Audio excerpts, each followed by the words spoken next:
maintsy avozin'ny CES vaovao ny lisitry ny candidat filoham-pirenena. Hanampy amin'ny fifidianana filoham-pirenena izay tsy maintsy vita mialohan'ny volana novambra ny fianakaviam-be iraisam-pirenena raha feno ny fepetra takin'izy ireo izay tsy nisy fiovana. Fa sankarana samy mandeha samy mitady ireo mpitatitra izay mahafeno no mandeha. Ho an'ireo mandeha any Antsirabe manokana, lasa toerana roa samihafa no azon'ny mpandeha andraisana fiara. Mitobatrany nisy an'ireo milaza fa nitsangana tamin'ny maty sy niverina avy tany ankoatra. Finoana sy ady hevitra, tovolahy 420 taona no hoe nitsangako velona ary nitsotra fa mpamono olona tsy mbola nigadra teo aloha. Lodimandry Mosy, iray amin'ireo mpanazatra malagasy, fantatry ny mpankafy baolina kitra, misaona ny tontolo fanatanjahantena.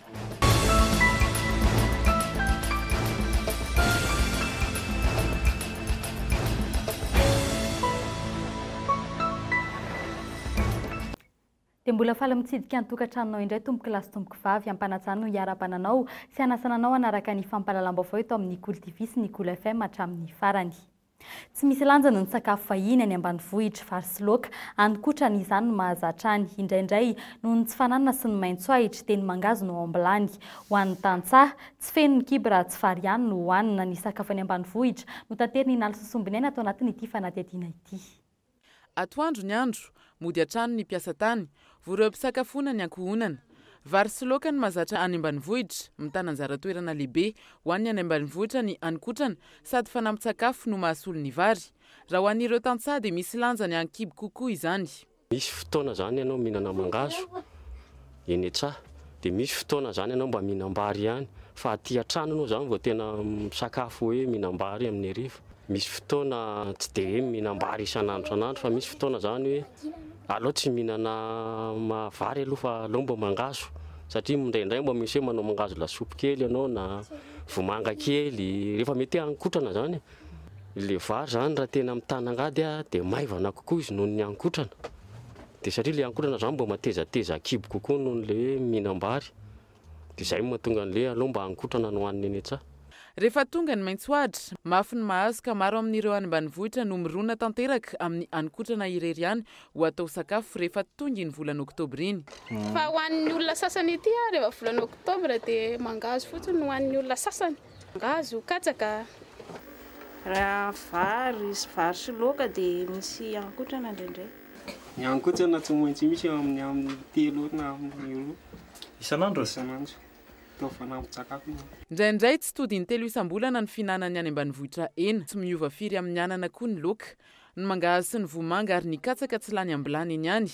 Efa nitezan'ireo karazan-tsakafo ireo ny any ambanivohitra, any ka tsy misokatra amin'ny karazan-tsakafo hafa fa eo indrindra ny tsy fahampiana. Marina fa mitombo 4,000 isan'andro ny malagasy mahantra araka ny tatitry ny banky iraisam-pirenena. Eo amin'ny pejy politika, tsy maintsy miova ny lisitry ny candidat filoham-pirenena, takiany fianakaviam-be iraisam-pirenena ny amoa ny CES vaovao ny lisitra vaovao. Ho tanterahana mialohan'ny volana novambra ny fifidianana filoham-pirenena fihodinana faharoa. Ny ona tamin'ny mpanao gazety io atoandro io ny mpanelanelana raha mitany lama mirasy Joakim Sisano teny amin'ny hôtel Colbert fanadihadiana. Hisy fifidianana tohanan'ny fianakaviam-be iraisam-pirenena amin'ity taona ity raha vao aja ny fepetra apetraka ireo firenena rehetra mpiara-miominantoka amin'ny Madagasikara hivoahana amin'izao krizy izao. Tsy miova ireo fepetra ireo candidat mahafeno ny fepetra no tokony hirotsaka ho fidiana ary tsy mirotsaka Ilalao Ravalomanana, Andry Rajoelina ary Didier Ratsiraka mba hiantohana ny filaminana aorian'ny fifidianana. Les dates qu'ils vont fixer visent à tenir les élections, c'est-à-dire le deuxième tour jusqu'à la fin du mois de novembre. Et donc c'est une bonne chose. La communauté internationale va dès maintenant continuer à faire des efforts pour venir en appui à la CENIT, mais tout cela va dépendre, cet appui va dépendre de ce qui va venir de la nouvelle liste électorale, de la nouvelle liste des candidats. Il va être arrêté par la nouvelle cour spéciale. Mahatoky ny CES vaovao ireto solotena ny fianakaviam-be iraisam-pirenena ireto mba hamoaka lisitra mifanaraka amin'ny lalàna velona eto Madagasikara ka ireo tena mahafeno fepetra no kandida filoham-pirenena. Ahafahan'ny olo-pirenena tompo-pahefana mifidy ireo olona ara-dalàna. L'événement que constitue l'adoption, la promulgation de la loi portant réforme, restructuration de la Cour électorale spéciale est un événement très important. Dans le communiqué du GIC du 26 juin adopté à Addis Abeba, il a été souligné l'importance essentielle de la réforme et de la restructuration de la CES, à la fois en vue de mener à bien un exercice de révision et d'assainissement de la liste des candidats et de gagner en crédibilité afin de pouvoir se saisir des résultats du processus électoral avec le maximum d'autorité politique, morale et juridique pour qu'il n'y ait pas de contestation. Nandaony Madagasikara androany ireto mpanelanelany GIC sy ny SADC ireto, nilaza izy ireo fa efa niaona tamin'ny filohan'ny tetezamita Andry Rajoelina ary nahazo toky tamin'ity farany ny anarahany antsakany sy andavany ny fepetra irosoan'ny Madagasikara amin'ny fifidianana. Alohan'ny 7 aogositra izao no fantatra ireo mpikambana amin'ny CES afaka 12 androany no andrasana ny lisitra ny kandida ary aorian'izay no ivoaka ny datim-pifidianana raikitra araka ny fanadihadiana natao. Tsy niemitra tamin'ny fanapahan-kevitra efa noraisiny hatramin'izay i Joakim Chisanao mpitarika mpaneranelana ny SADC sy Ramitany Lamamra lehiben'ny komisiona misahana ny filaminana sy ny fandriam-pahalemana eo anivony ny vondrona afrikanina mahitsy ny resaka tsy mahazo mirotsaka amin'ny fifidianana filoham-pirenena izy telo mianaka. GIC na ny communauté internationale dia tsy miova amin'ny heviny ary dia mahatsapa izy zany fa ny firosoana amin'ny fanoloana ny CES dia fa dingana anankiray ary tsy maintsy tohizana ao anatin'le hoe fitakiana fito napetraky ny communauté internationale. Tsy miova ny heviny hoe tsy maintsy tokony esorina tsy hifaninana ao anatin'le fifidianana. Mba diso fijery ny fianakaviam-be iraisam-pirenena fa ny vahoaka malagasy amin'ny ankapobeny dia manaiky ny firotsahan'le kandida raika amby 7 amin'ny fifidianana izay ho filoham-pirenena.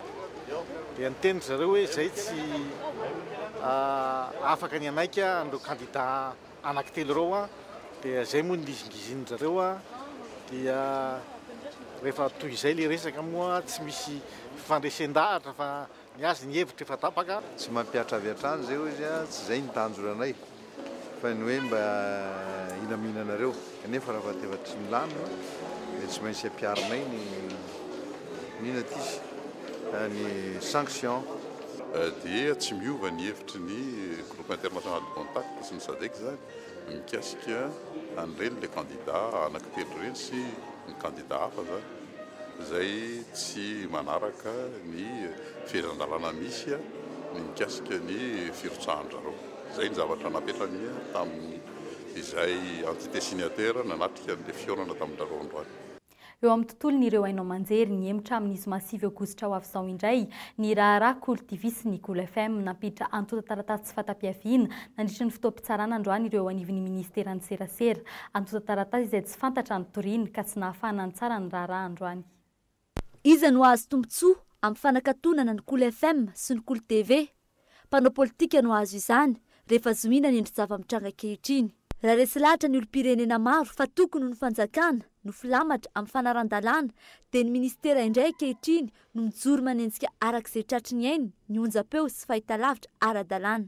Ny baribary tena nosy ny solotena ministry ny serasera androany maraina. Ny CSA na ny zareo ao amin'ny KOLO dia miandry ny fanapahany ny didy avoakan'ny Conseil d'État amin'ilay hoe anafoanana an'ireo didina avoakan'ny CSA sy ny ministère ireo amin'ilay fisintonana fréquence.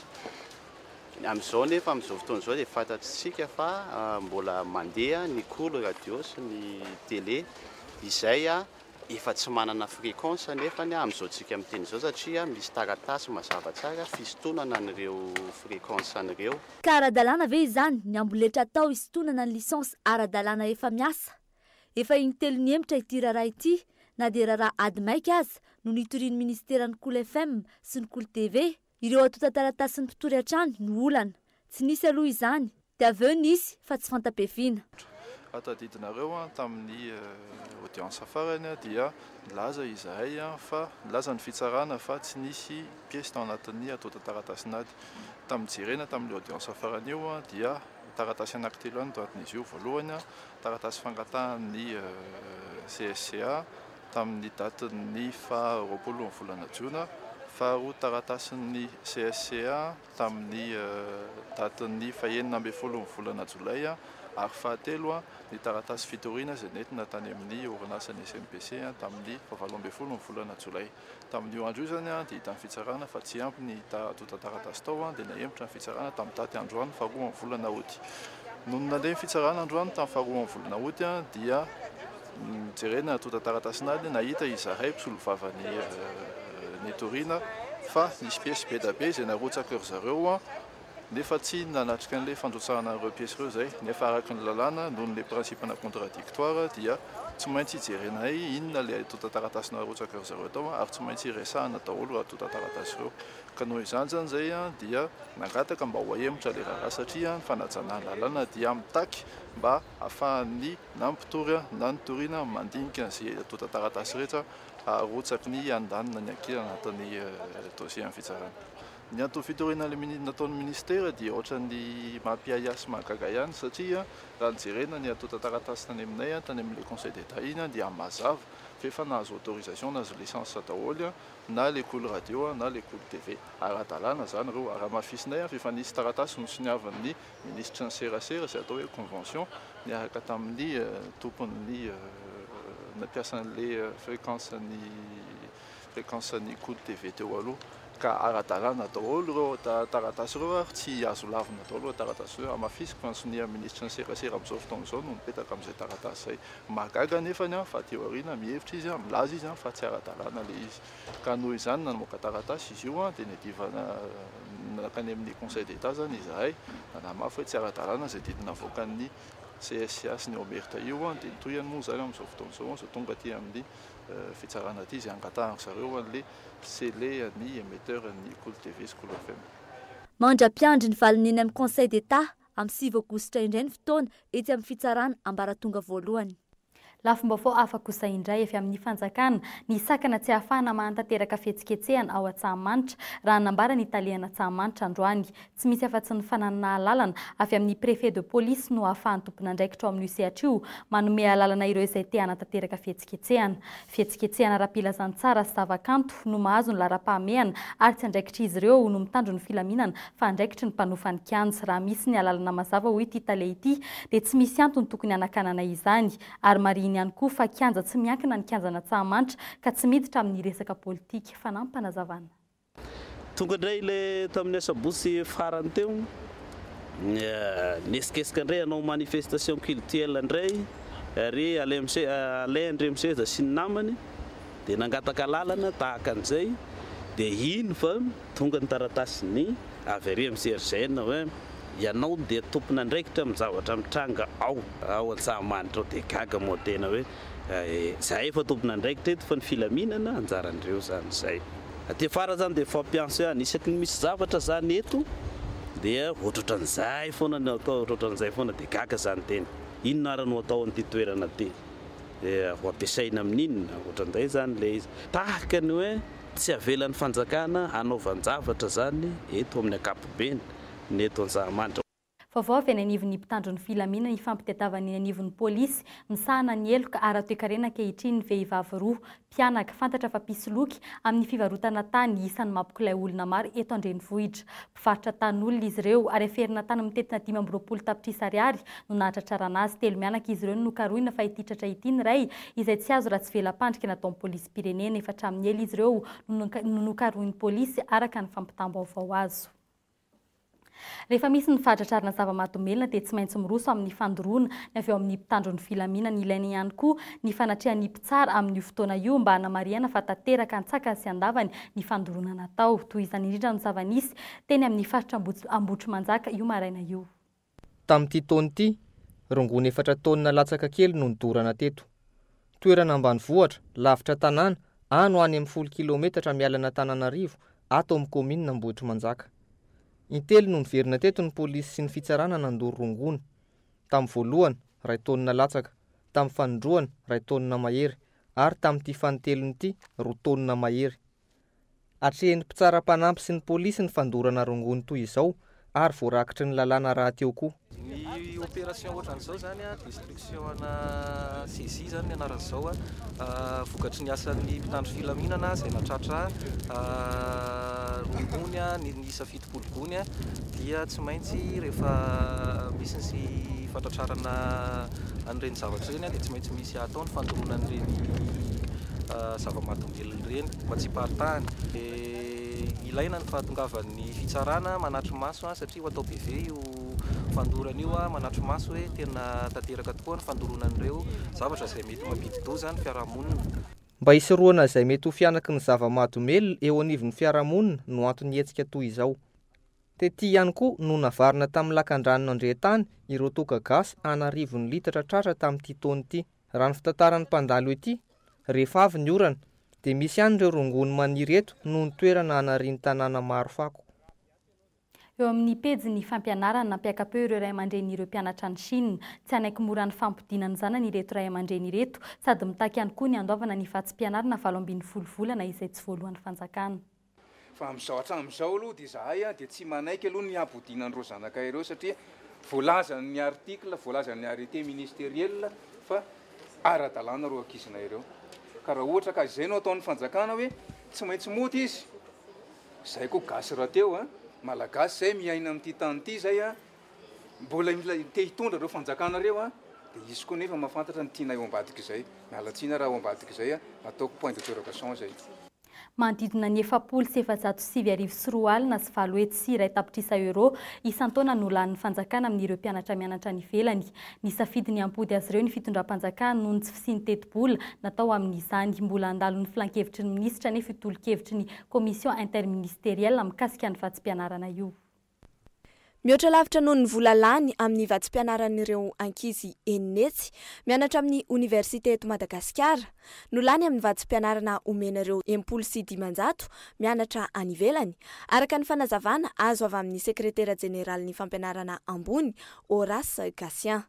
Mandray 520 euro isam-bolana isaky ny mpianatra ireo any Chine ary 500 euro isam-bolana isaky ny mpianatra ny ao La Frantsa. Tsy manana teti-bola ho amin'izany ny fanjakana, tokony ho nataony fanamarinana ny fahafahan'ny fanjakana mandoa ny vatsim-pianaran'ny mpianatra alohan'ny nandefasana azy ireo, saingy tsy natao izany hoy ny avy ao amin'ny ministeran'ny fampianarana ambony.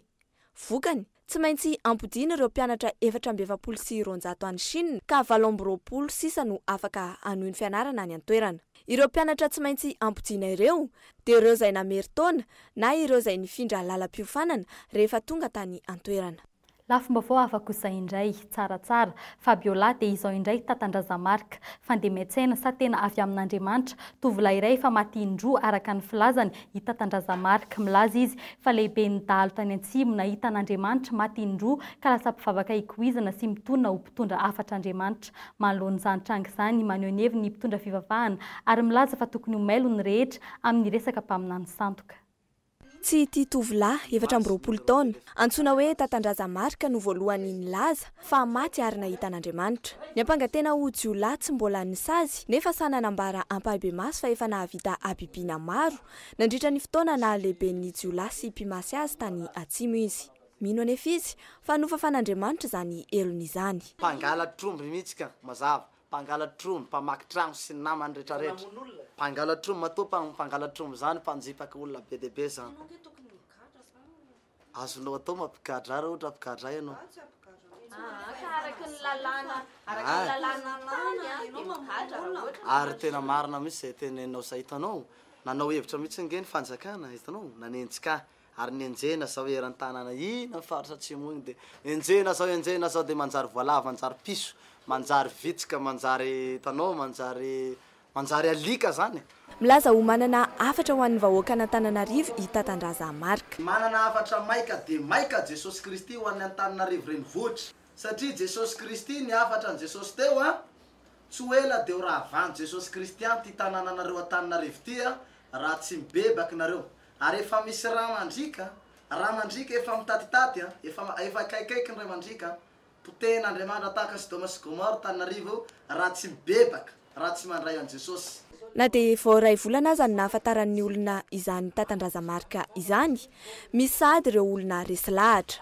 Vao nijery témoignage tamin'ny internet de resy lahatra tamin'ny zavatra noteneniny. De vao nahita anazy koa de toa de nisy risy be tato anatiko satria izy mpitoro filazantsara mafony ainy mandeha mitoro filazantsara de toa de resy lahatra be any. Misy aingam-po be tato anatiko aingam-panahy fanantenana ho an'ny Madagasikara. Manoloana ny toe-javatra toy izao, manao fampianarana ihany koa ny avy amin'ny renim-piangonana. Isan'ny zavatra tokony ho fantatry ny olona ao anatin'izany fa misy ihany koa ireo olona maty imbetsaka ary nitondra ny afatr'Andriamanitra tamin'ny tantaran'ny fiangonana protestanta. Misy kosa ny anavahana ny mpaminany sandoka amin'ny tena mpaminany. Ny amantarana azy aloha dia ny zavatra tenainy tsy kristocentrika. Inona ny atao hoe kristocentrika? Ny ivony teny ambara na ny faminaniana na ny fijoroana fahavolombelona dia Jesosy no ivony fa tsy ny tenany. Jereo anie le milaza azy ho mpaminany zay tazantsika fa miteny ny tenany mirehare amin'izay fomba anehon'Andriamanitra fahasoavana amin'ny manokana fa tsy ny hoe inona no nataon'Andriamanitra ary inona ny mission mpanaovin'Andriamanitra. Resaka finoana izy ity, samy manana ny heviny, samy manana ny fahamarinany, misokatra ny ady hevitra. Hivadika eo amin'ny lafiny fitaterana kosa indray isika. Tonga eny amin'ny fasan'ny-karana vao mahafantatra ny sarandalana ny mpandeha miazo anatsirabe sy amin'ny lalam-pirenena mianatsimo iny amin'izao vanim-potoana ny fialan-tsasatra izao. Misy ny ady varotra ifampisontonana ny mpandeha manoloan'izany efa ela ihany koa ny misy toerana hafa ahafahana miazo anatsirabe fanadihadiana. Famadihana sy fialan-tsasatra fotoana mahabe mpandeha izao miazo anireo tanàna manamorona lalam-pirenena fahafito. Etsy amin'ny fasan'ny-karana tsy hita intsony ny sarandalana tokana toy ny samy mandeha samy mitady ireo mpitatitra. Eto zany samy manao izay tiany atao, samy manao izay mahafeno azy. Izay fiara mahafeno mandeha. Eo amin'ny sarandalana ihany koa dia miovaova izany arakaraka ny vanim-potoana. Mety hidina 5,000 ariary rehefa fahavaratra noho ny tsy fisian'ny mpandeha firy. Rehefa famadihana krismasy taom-baovao pasika kosa indray dia mahatratra hatramin'ny 1,000 ariary.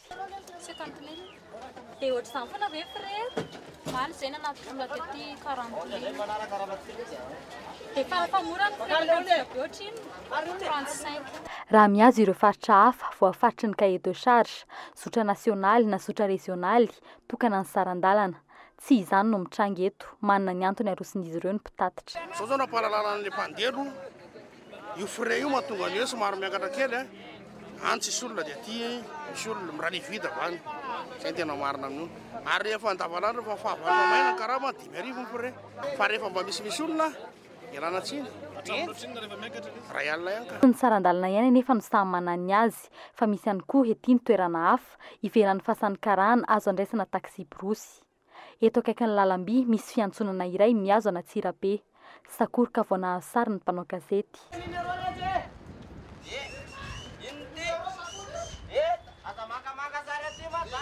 Rehefa nanontaniana ireo mpampiditra ny olona ao anatin'ilay fiara dia tsy nazava ny valiteny amin'ny zotra le.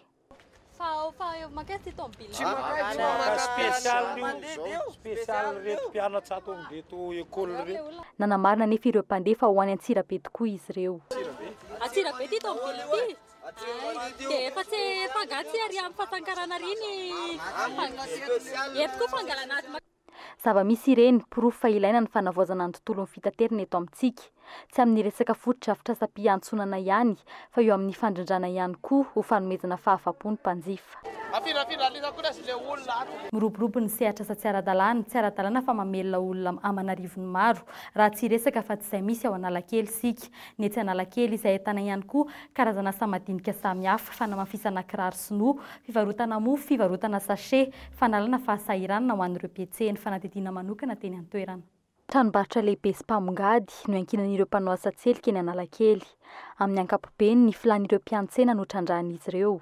Malaza tsy mateza ny kiraro vita sinoa, 10 minitra ihany no anamafisan'ireo mpanjaitra kiraro izany tahaka ity zalahy iray ity, izay efa nanao ity asa ity nanomboka ny taona 2024. Tena mandeha zao tsena dia mahazaitra kiraro firy ianao? Anatin'izay andro? Raha tena tsy mandeha indray ny tsena? Eo amin'ny telona eo atsy. Dia ohatrany izany anjaranao ny kiraro anankiray? 5 000. Dia mahazotra ino ianao isan'andro izany? Eo amin'ny 25. Mety amin'ny tsenan'ireo mpivarotra kiraro sinoa ny asan'ity tovolahy ity. Mazoto mividy ny olona rehefa misy ny manamafy ny kiraro vidiny. Arakaraka le client, misy le client hoe tsy mety mandraitra, misy hoe mety mandraitra izy. Izay manamafy anazy hoe mahatsara azy le izy raha ohatra tonga dia zeriny. Tsy mahafaty antoka ny manamafy kiraro etsy Analakely. Ny kiraro mora, ny manamafy azy koa mora. Rehefa mividy ety dia tsy maintsy mieritreritra hoe tonga dia anjaitra foana. Afaka ny ady varotra mifanjairana azy. 40 daranay anazy dia 3 000 nanjaitra azy. Tsy lavitra eto, fivarotan-dehibe izay mivarotra sakafo maro fanao anaty mofo no iankinan'ireto mpivary mofo ireto. 100 hatramin'ny 200 isan'andro ny mofo lafony. Ka eo misy mivarotra le paté sy anireny dia izany mampandeha le mofona eto. Rehefa midy araka izany ity fivarotana lehibe ity dia ratsy ny tsenan'ny Eliza. Amin'ny ankapobeny rehefa avy mividy mofo na mividy kapa dia mividy sachet hitondrana entana. Asa madinika nefa ataon'ny olona 100 ny ety Analakely ny mivarotra sachet. Raha 550 no angarana ny sachet lehibe 10 dia amidiny 200 ny iray. Arina lamba dia asa sery madama. Ary arizato dia 200 dia 300 ngedandrindra dia ny arina lamba dia 1500. Nga hita fa rehefa volany mihitsy ny arina madama izay avy mba mikoty vola kely karama indraindray 2,000. Ity ranamany ity kosa nahita hevitra hafa. Patron ny tompon'ity milina ity izay antom-pivelomany. Asa madinika fa ilan'ny mpiantsena. Manao ranom-boankazo avy amin'ny voasary sy fary, tsy mampiasa rano na siramamy. 9,000 ariary ny karamany isan'andro. Varavakely lafika 175 isan'andro. Afaka hetaheta tsara. Tena zay izy tena naturel tsisy fangaro izany tena itiavako anio. Mifameno ny asa ety Analakely.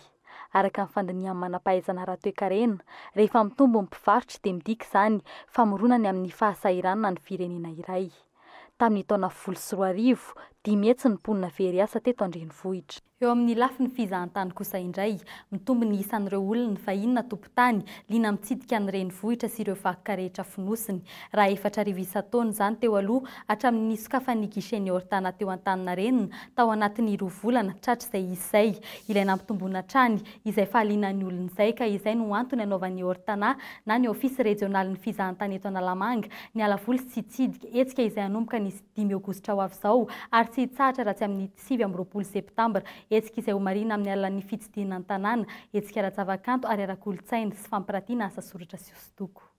Ny alavoly sy tsidika angambany dia izay mpizahatany rehetra na vahiny na malagasy dia asaina daholo satria tsaroa fa maro amintsika no tsy mahalala akory ny faritra misy azy. Ary izay dia anisan'ny fafinaretana ho anay mihitsy rehefa manao tsidikohatra reny ny mampafantatra hoe na io lakanosy io ary misy tantarany izay akabetsahantsika efa misy 20 taona tsy mahalala akory hoe inona moa ny tantaran'io lakanosy io dia izay zany ataoko hoe ny cible moa zany na ny olona tiany ho tonga dia itsika menakavy. Misaona ny baolina kitra malagasy very olomanga ary namoy andrarezina ny tontolon'ny baolina kitra.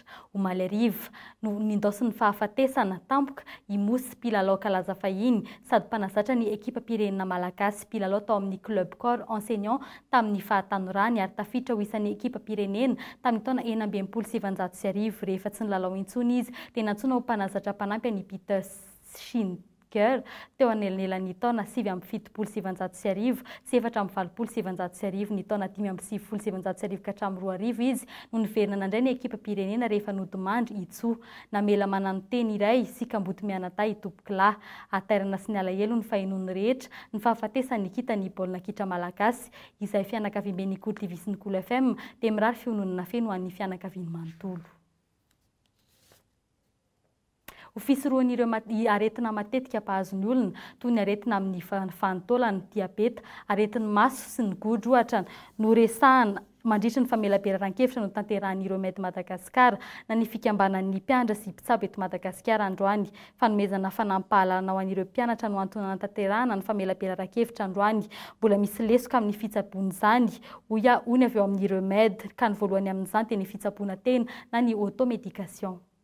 Ny olana moa zany amin'izao indrindrindrindra dia ny olona zany vao ohatra hoe mararirary ny vanitolana dia mividy ireny anti-inflammatoire any amin'ny pharmacie manao ny automédication dia ny koa ny antibiotika maro isan-karazany ny olana amin'izay zany aty aoriana mety anao fanoherana n'iny zany ny otrikaretina le mety nahatonga an'izy raha ohatra ka infection nahatonga an'le izy dia miteraka résistance zay ho an'ny fanafody iny any ka lasa problème be ary zay problème tena mitranga eto amintsika problème goavana zany dia résistance amin'ny antibiotika indrindrindrindra dia izay ny appréciana ny olona anatona spécialiste na anatona dokotera efa voaofana amin'izay indrindrindrindra mba hialana amin'izay résistance zay.